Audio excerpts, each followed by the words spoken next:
प्यारे बच्चों, Rajput coaching centre में आपका स्वागत है। तो पढ़ेंगे क्लास 11 के बच्चे फिजिक्स लेसन 4 का लास्ट न्यूमेरिकल है आपका। ठीक है, न्यूमेरिकल है 13।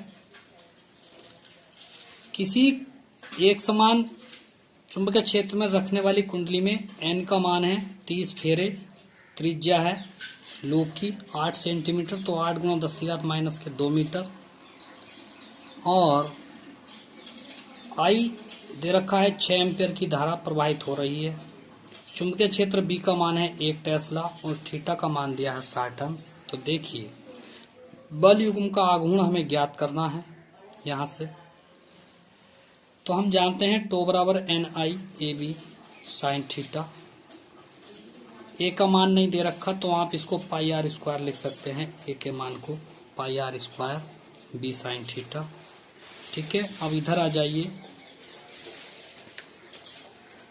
टो बराबर एन का मान है 30, आई का मान है 6 और पाई का मान है 3.14 गुणा ये रखा है आपने आर का मान, आर स्क्वायर है तो ये हो गया 8 गुणा 10 की घात माइनस के 2। ऊपर से वर्ग चढ़ रहा है तो वर्ग चढ़ा दो, और साइन 60। ये बी का मान है, लास्ट में बी का मान है 1 टेस्ला, तो ये हो गया साइन 60। 30 की और 6 की गुणा करेंगे 180 आ गया। 3.14, 2 से पहले पॉइंट है, इसका पॉइंट हटा दिया तो गुणा में 10 की घात माइनस के 2 कर दिया है। गुणा 8 का वर्ग होता है 64, गुणा 10 की घात माइनस 2 का वर्ग हो गया 10 की घात माइनस के 4, गुणा साइन 60 का मान होता है √3/2। ठीक है, तो देखिए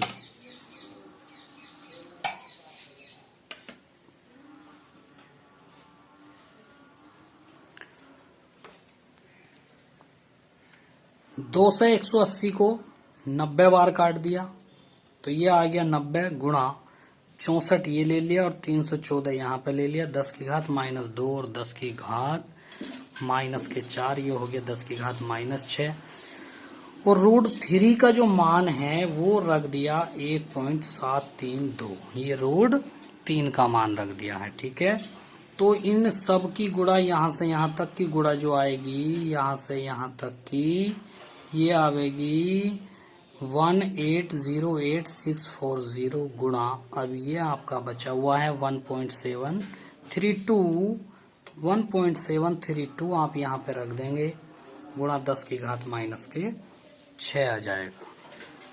तो देखिए इन सब की गुणा जो आएगी वो ये आएगी। अब 10 की घात माइनस 6 है तो 6 अंक पॉइंट बाईं ओर चला जाएगा, 1 2 3 4 5 6, तो 3.13 केवल यहाँ तक के अंक ले लेंगे तो बल आघूर्ण हो गया 3.13 न्यूटन मीटर आंसर। ठीक है, अब बी पार्ट में पूछ रहा था यदि इसमें कोई परिवर्तन कर दें तो इसमें लूप में कुछ होगा या नहीं होगा। ठीक है, इसके आकार में परिवर्तन कर दें लूप की तो तब बल आघूर्ण पे क्या प्रभाव पड़ेगा, तो हम कहेंगे नहीं, उत्तर में कोई परिवर्तन नहीं होगा क्योंकि बल आघूर्ण तो जो है NI/AB साइन थीटा क्षेत्रफल पर निर्भर करता है, आकार पर नहीं करता है आंसर। ठीक है, अब आप पढ़ेंगे नेक्स्ट क्वेश्चन, आपका ये पार्ट 4 कंप्लीट हो चुका है। 5वां पार्ट जो आपका है चुंबकत्व तथा द्रव्य, ये आपके सिलेबस में इस साल नहीं है, ये काट दिया है। तो अब आप छठा पार्ट पढ़ेंगे। देखिए छठा पार्ट स्टार्ट करते हैं। लेसन 6 विद्युत चुंबकीय प्रेरण, क्लास 11-12 फिजिक्स, पेज 100 पेज हो चुके हैं आपके अब तक, 12 तारीख सितंबर 2020। तो लेसन 6 है आपका विद्युत चुंबकीय प्रेरण। तो देखिए क्वेश्चन है चुंबकीय फ्लक्स से आप क्या समझते हैं, इसका मात्रक लिखो। तो चुंबकीय फ्लक्स को हम पहले भी बता चुके हैं, चुंबकीय क्षेत्र में स्थित किसी तल से गुजरने वाली वैद्युत बल रेखाओं की संख्या को चुंबकीय फ्लक्स कहते हैं। जैसे वैद्युत क्षेत्र में कोई तल है इस प्रकार का, ये कोई वैद्युत क्षेत्र खींचा गया है। अब हम इसमें कोई ए क्षेत्रफल का कोई पृष्ठ रख देंगे तो इस पृष्ठ से गुजरने वाली चुंबकीय बल रेखाओं की संख्या को चुंबकीय फ्लक्स कहते हैं। इसे फाई बी से प्रदर्शित करते हैं। फाई बी से क्षेत्रफल का अगर इस तल का क्षेत्रफल ए हो और चुंबकीय क्षेत्र बी हो तो चुंबकीय फ्लक्स का जो मान हो जाएगा वो बी डॉट ए हो जाएगा, यानी कि बी इंटू ए। कहने का मतलब यदि हम किसी चुंबकीय क्षेत्र में ए क्षेत्रफल का कोई तल रख दें तो उस चुंबकीय क्षेत्र बी तथा तल के क्षेत्रफल ए की गुणा को चुंबकीय फ्लक्स कहते हैं। समझ गए? इसका मात्रक वेबर होता है। वेबर एक वैज्ञानिक है, वैज्ञानिक के नाम पर इसका मात्रक होता है वेबर या न्यूटन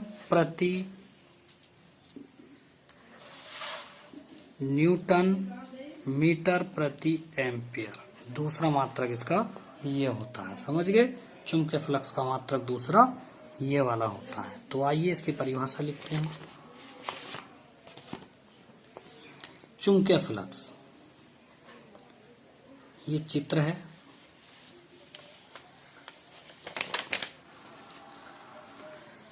दो चित्र बनाए गए हैं। एक चुंबकीय क्षेत्र में जो तल है एक लंबवत रखा हुआ है और एक समांतर रखा हुआ है। ठीक है, एक तल लंबवत रखा हुआ है और एक तल समांतर रखा हुआ है।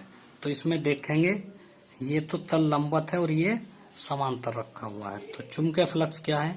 चुंबकीय क्षेत्र में स्थित किसी पृष्ठ से गुजरने वाली चुंबकीय बल रेखाओं की संख्या को चुंबकीय फ्लक्स कहते हैं। इसे फाई बी से प्रदर्शित करते हैं।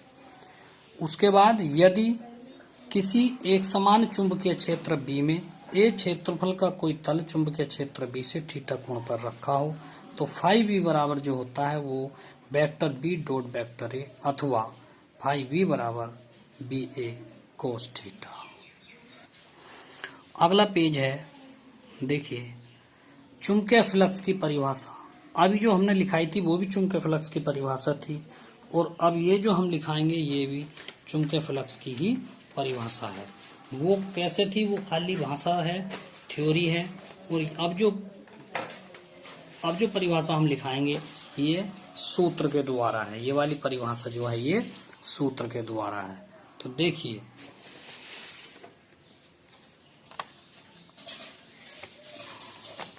चुंबकीय फ्लक्स की परिभाषा सूत्र से। तो इसमें क्या है? यदि हम एक समान चुंबकीय क्षेत्र में बी में क्षेत्र से थीटा कोण पर ए क्षेत्रफल का कोई पृष्ठ रखें तो चुंबकीय क्षेत्र बी तथा पृष्ठ के क्षेत्रफल ए के यहाँ लिखेंगे अदिश गुणन, ए के अदिश गुणन फल को चुंबकीय फ्लक्स कहते हैं। इसे फाई बी से प्रदर्शित करते हैं, अर्थात चुंबकीय फ्लक्स बराबर चुंबकीय क्षेत्र इंटू, ये इंटू बोल लेंगे इसको या डॉट बोल लेंगे, इसका मतलब गुणा ही होता है। ठीक है, गुणा होता है पृष्ठ का क्षेत्रफल। उसके बाद चुंबकीय फ्लक्स को फाई बी से प्रदर्शित करते हैं और चुंबकीय क्षेत्र को बी से प्रदर्शित करते हैं डॉट वेक्टर ए। तो फाई बी बराबर होता है, देखिए ये 11वीं में भी आपने पढ़ा होगा, vector B dot vector A का मान होता है बी ए कोस थीटा। ठीक है, ये होता है। अब चुंबकीय फ्लक्स का मात्रक न्यूटन मीटर प्रति एम्पियर अथवा वेबर होता है। इस प्रकार से इसका मात्रक मैक्सवेल भी होता है, अतः एक वेबर में 10 की घात 8 मैक्सवेल होते हैं। नेक्स्ट क्वेश्चन है आपका, विद्युत चुंबकीय प्रेरण से आप क्या समझते हैं? फैराडे के विद्युत चुंबकीय प्रेरण संबंधी नियमों का उल्लेख कीजिए। बहुत सिंपल क्वेश्चन है। विद्युत चुंबकीय प्रेरण क्या होता है? देखिए, वह परिघटना जिसमें चुंबकीय क्षेत्रों द्वारा धारा उत्पन्न होती है उसे विद्युत चुंबकीय प्रेरण कहते हैं। बहुत सिंपल क्वेश्चन है, आसान क्वेश्चन है। अथवा दूसरा क्वेश्चन ये है, किसी कुंडली अथवा परिपथ में चुंबकीय फ्लक्स परिवर्तन के कारण प्रेरित विद्युत वाहक बल अथवा प्रेरित धारा उत्पन्न होने की घटना को विद्युत चुम्बकीय प्रेरण कहते हैं। कहने का मतलब ये है कि जैसे मान लो ये कोई कुंडली है गोल वृत्ताकार, इसके पास में हमने चुंबकीय क्षेत्र B उत्पन्न कर दिया, इससे बढ़ा नहीं रहे, चुंबकीय क्षेत्र रख दिया, तो ये कुंडली अपने आप बिना भिड़े ही घूमने लगती है। अतः इसमें एक वैद्युत क्षेत्र उत्पन्न हो जाता है, और जब ये घूमने लगती है तो ये बिजली बनाने लगती है। जैसे मोटर होती है, बिजली के पंखे होते हैं, देखिए ये प्रेरण के कारण ही घूमते हैं। तो कह सकते हैं चुंबकीय क्षेत्रों के द्वारा किसी परिपथ अथवा कुंडली में धारा उत्पन्न करने की घटना को विद्युत चुंबकीय प्रेरण कहते हैं। ठीक है, इसको कैसे लिखेंगे, देखिए ये लिख दिया है। अब आगे है, फैराडे ने विद्युत चुंबकीय प्रेरण के संबंध में 2 नियम दिए हैं। ये 2 नियम हम कल लिखाएंगे। आज के लिए इतना ही काफी है। Thank you. वीडियो अच्छी लगे तो सब्सक्राइब जरूर करें, लाइक करें, शेयर करें। थैंक यू, धन्यवाद।